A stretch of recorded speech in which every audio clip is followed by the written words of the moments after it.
Bonsoir à tous, très heureux de vous retrouver. Soyez les bienvenus sur ce plateau. Bienvenue aux Échos du Vatican. On ouvre évidemment cette émission avec le voyage du pape en Amérique du Sud. Le Saint-Père est arrivé ce lundi au Chili. Il se rendra ensuite au Pérou jusqu'au 21 janvier. Une semaine intense, un programme chargé pour le pape sud-américain. François effectue là son 22e voyage apostolique sur les traces 30 ans plus tard de son prédécesseur Jean-Paul II. Aujourd'hui, pour François, ce voyage a une forte dimension pastorale. Le Saint-Père vient notamment rencontrer les peuples autochtones de l'Amazonie. Il visitera aussi une prison et se rendra dans un foyer pour enfants en difficulté. C'est un voyage placé sous le signe de la paix et de l'espérance. Et comme à chaque fois, le souverain pontife a d'abord livré un message au peuple des pays qui l'accueillent. On écoute son message.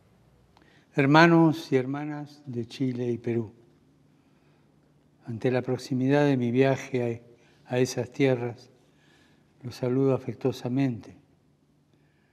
Voy hacia ustedes como peregrino de la alegría del Evangelio, para compartir con todos la paz del Señor y confirmarlos en una misma esperanza. Paz y esperanza, compartidas entre todos. Deseo encontrarme con ustedes, mirarlos a los ojos, ver sus rostros y poder entre todos experimentar la cercanía de Dios, su ternura y misericordia que nos abraza y consuela. Conozco la historia de sus países, fraguada con tesón, entrega. Deseo con ustedes dar gracias a Dios por la fe y el amor a Dios y a los hermanos más necesitados, especialmente por el amor que ustedes tienen hacia aquellos que están descartados de la sociedad. Esta cultura del descarte cada vez nos ha invadido más. Quiero hacerme partícipe de las alegrías de ustedes, las tristezas, de sus dificultades y esperanzas, y decirles que no están solos, que el Papa está con ustedes, que la Iglesia entera los acoge, que la Iglesia los mira. Con ustedes deseo experimentar la paz que viene de Dios, tan necesaria. Solo Él nos la puede dar. Es el regalo que Cristo nos hace a todos, el fundamento de nuestra convivencia y de la sociedad. La paz se sostiene en la justicia y nos permite encontrar instancias de comunión y armonía. Hay que pedirla constantemente al Señor y el Señor la da.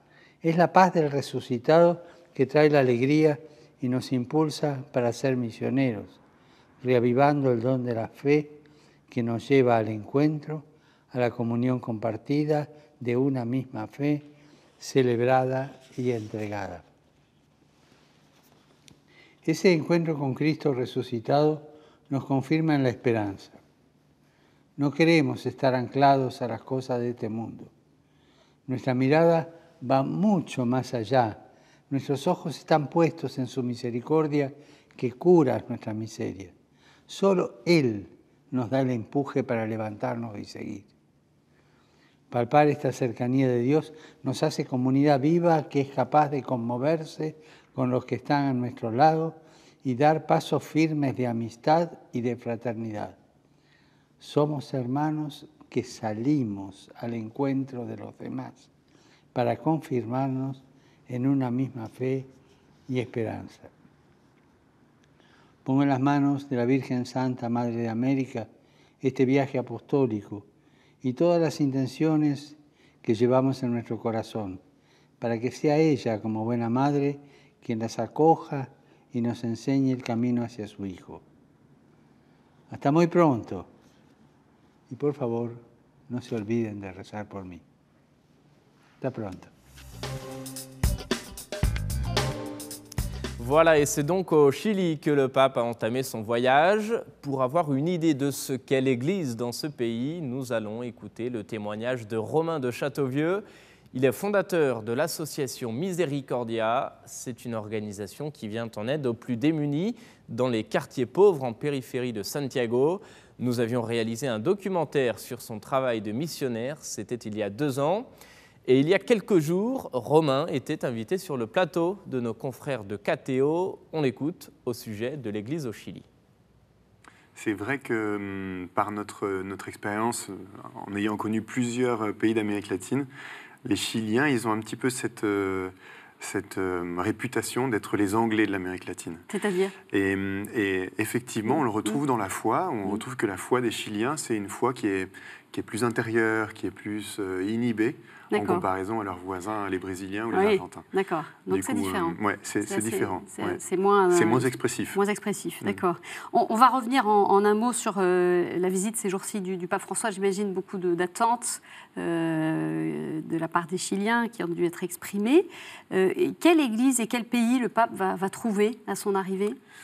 Le pape va rencontrer un pays qui est vraiment différent du pape, le pays que le pape a rencontré il y a 30 ans, le pape Jean-Paul II. C'est un pays qui a connu un développement économique vraiment très important ces 25 dernières années. Et aujourd'hui, c'est plutôt un pays sous tension, en fait, que le pape François va rencontrer. Des tensions sociales et puis des tensions aussi dans l'Église, d'une perte de confiance de la part des fidèles vis-à-vis de l'Église. C'est un pays qui a soif d'entendre la voix du pasteur pour un peu revivre. Et ça, vous le percevez, vous aussi, en tant que missionnaire, cette soif ? Oui. On le perçoit de l'intérieur de l'Église, avec les évêques, avec les prêtres qu'on accompagne. Et surtout, on le perçoit de la part des petites gens qui aujourd'hui attendent le pape comme le vicaire du Christ.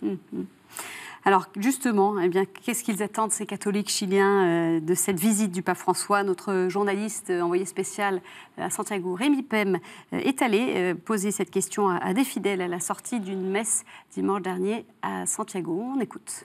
Estoy esperando, lo primero, que sea un signo de renovación para la iglesia chilena, que está pasando por una crisis muy profunda. La verdad es que respecto a otras épocas donde la iglesia chilena participaba de los procesos sociales y de los cambios del país, en este momento está absolutamente aislada de la sociedad y de sus problemas.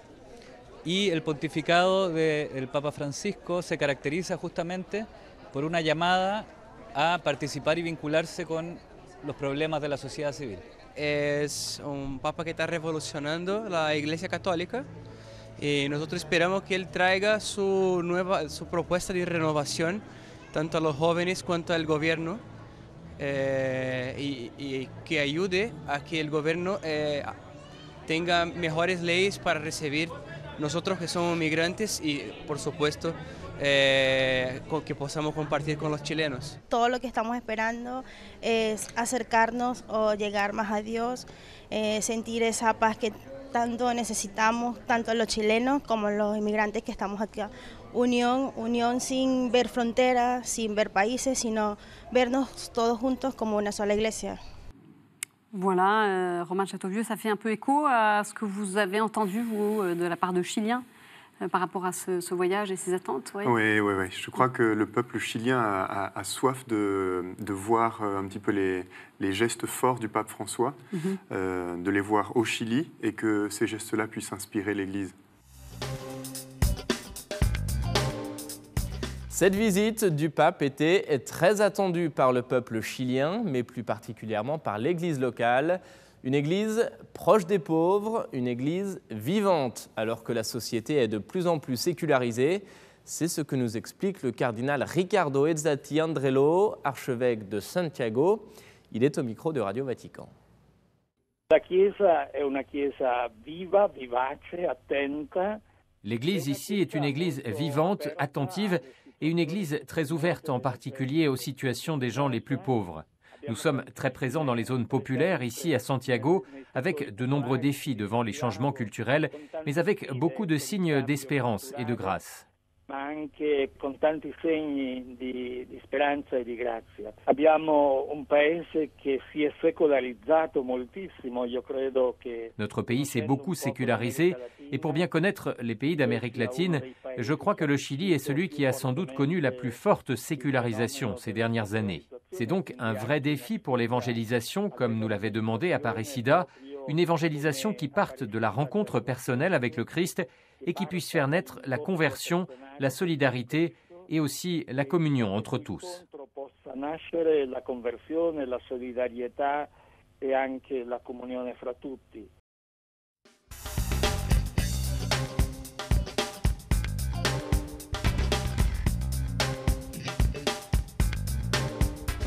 Celui qui ne souffre pas avec le frère souffrant, même s'il est différent de lui par la religion, la langue ou la culture, doit s'interroger sur sa propre humanité. Au Vatican, maintenant, une messe était célébrée ce dimanche par le pape à l'occasion de la Journée mondiale du migrant et du réfugié.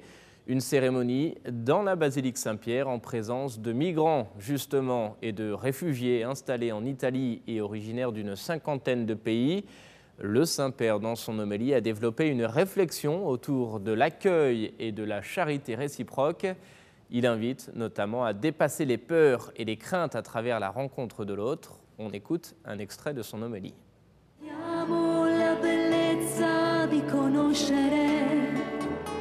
E cantiamo la certezza di vedere in ogni volto quella luce che rivela in mezzo a noi il volto di Dio. Che festa sarà insieme a te.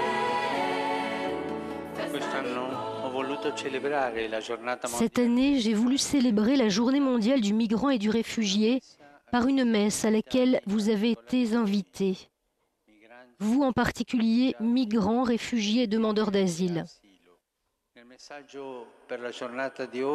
Dans le message pour la journée d'aujourd'hui, j'ai écrit « Tout immigré qui frappe à notre porte est une occasion de rencontre avec Jésus-Christ, qui s'identifie à l'étranger de toute époque, accueilli ou rejeté. »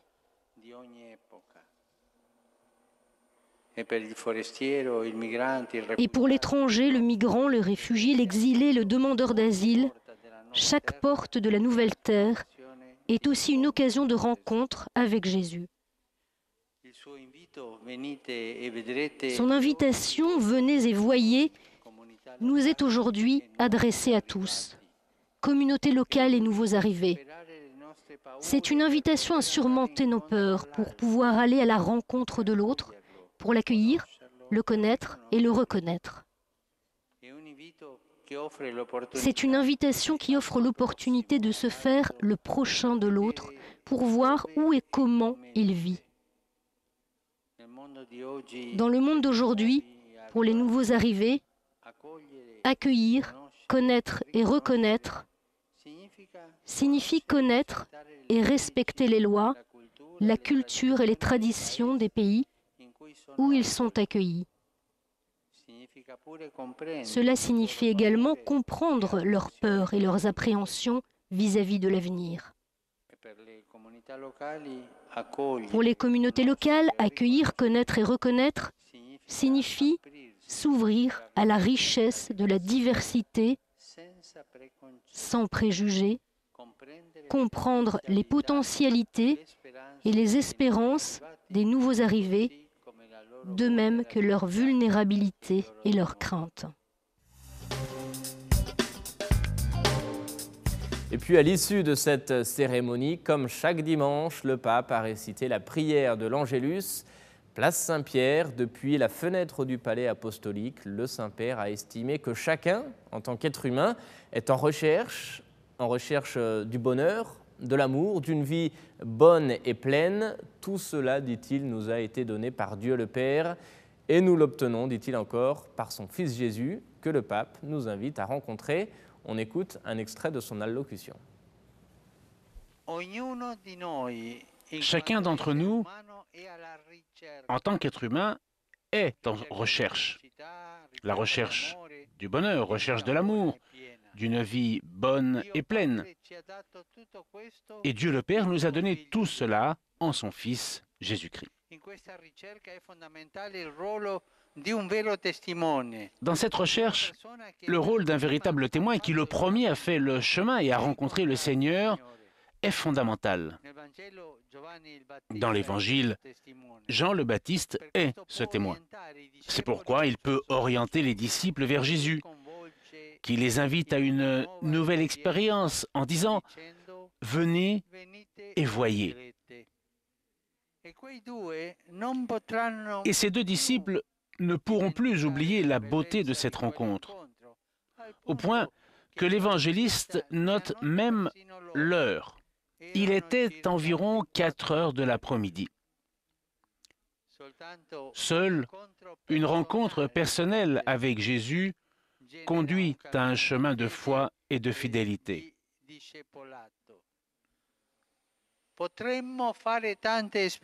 Nous pourrions faire de nombreuses expériences, nous pourrions accomplir de nombreuses choses, établir des relations avec de nombreuses personnes, mais seul le rendez-vous avec Jésus, à cette heure que Dieu connaît, peut donner un véritable sens à notre vie et rendre féconds nos projets et nos initiatives.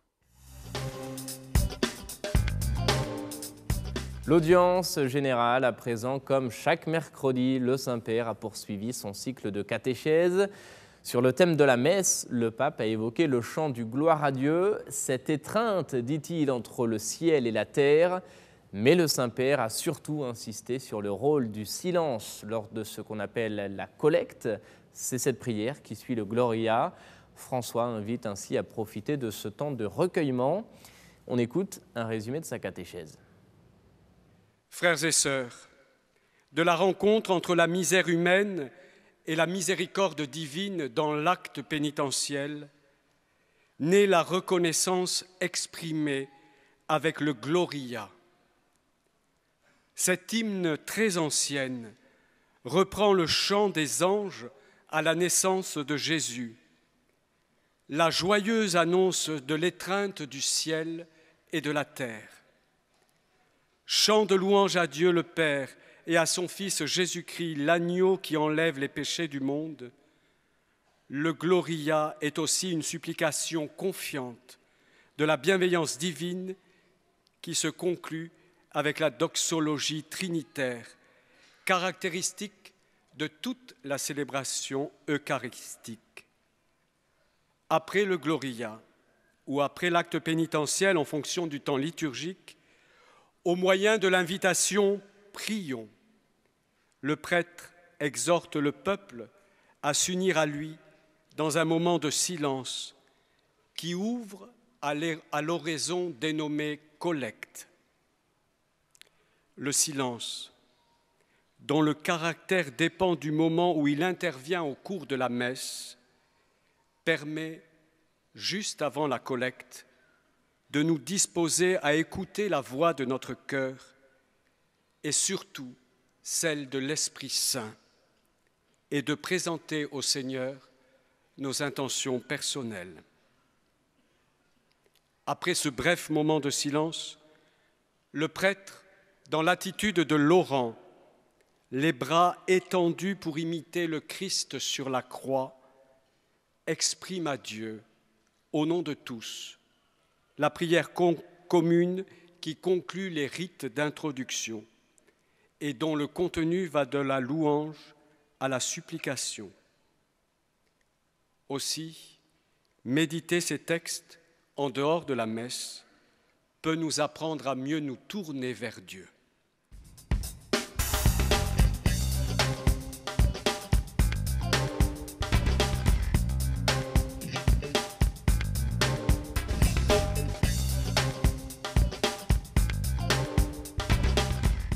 Je vous demande d'accompagner avec la prière mon voyage au Chili et au Pérou.